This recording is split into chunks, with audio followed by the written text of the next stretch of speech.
আজ 22 মে 2025 বৃহস্পতিবার সকাল 7টায় আমি আপনাদের সঙ্গে কিছু গুরুত্বপূর্ণ কথা শেয়ার করার জন্য আসছি। সেটা মূলত ভালোবাসার মানুষদের নিয়ে। ভালোবাসা কোথা থেকে আসে, কই থেকে আসে তার কোনো ঠিক ঠিকানা নেই। ভালোবাসা পরিবার থেকে আসে, ভালোবাসা বন্ধুবান্ধব থেকে আসে, ভালোবাসা আত্মীয় স্বজন, সমাজ, বিভিন্ন জায়গা থেকে, অপরিচিত মানুষ থেকেও ভালোবাসা সেটা আসতে পারে। সেটা ভালোবাসা চেনার উপর ডিপেন্ড করে আসলে ভালোবাসা কোন জায়গা থেকে আসে।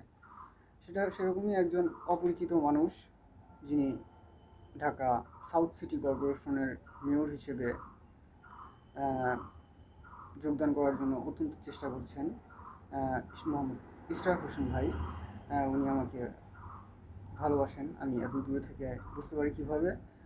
সেটা আমার ছোটো ভাইয়ের সঙ্গে ঈদের আগে একটু ঝামেলা নিয়ে আমার পায়ের আঙুলটা কেটে গেছিলো। সেদিন থেকে আমি ইশরাক হোসেন ভাইকে চিনি। ইশরাক হোসেন ভাই আমাকে ভালোবাসেন, আমি বুঝতে পারি। তিনি বিভিন্ন নিউজ দিয়ে আমাকে সমৃদ্ধ করেন। সেরকমই উনি ইশরাক হোসেন ভাই ঢাকা সাউথ সিটি কর্পোরেশনের যে আন্দোলনটা, তিনি আন্দোলনটা শুরু করেছিলেন ঢাকা কলেজের সামনে থেকে। উনি এটা ফোকাস করতে চেয়েছেন যে ঢাকা কলেজে আমি যে ইংরেজিতে অনার্সে আমি পড়াশোনা করছি, সেটা ঢাকা কলেজ থেকে আমি পরীক্ষা দিয়ে ইংরেজিতে অনার্সে আমি ভর্তি হয়েছিলাম এবং ইংরেজি শিখেছি আমি। উনি আরও একটি বিষয় বিবেচনা করেছেন। উনি তারপরের দিনের আন্দোলনটা শুরু করেছেন এটা ঢাকা মৎস্য ভবনের সামনে থেকে।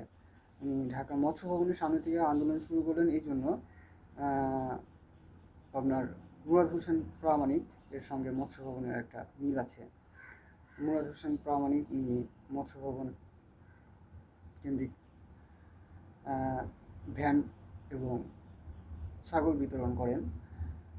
সেই সূত্র ধরে আপনার রিক্সা বিতরণ এবং তার সঙ্গে সম্পৃক্ততা রেখে ঢাকা সাউথ সিটি কর্পোরেশনের মেয়র আতিকুল ইসলাম ভাইয়ের ট্রাক বিতরণের বিষয়গুলা সম্পৃক্ততা রয়ে গেছে।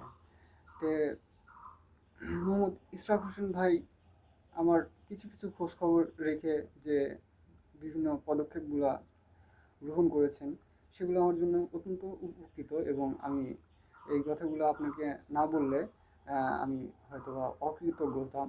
সেই জন্যই আমি আপনার সঙ্গে এই বিষয়গুলো নিয়ে একটু আলোচনা করলাম। So Tanvir Islam works as a journalist for the Daily Shearbiz, district correspondent, Pabna.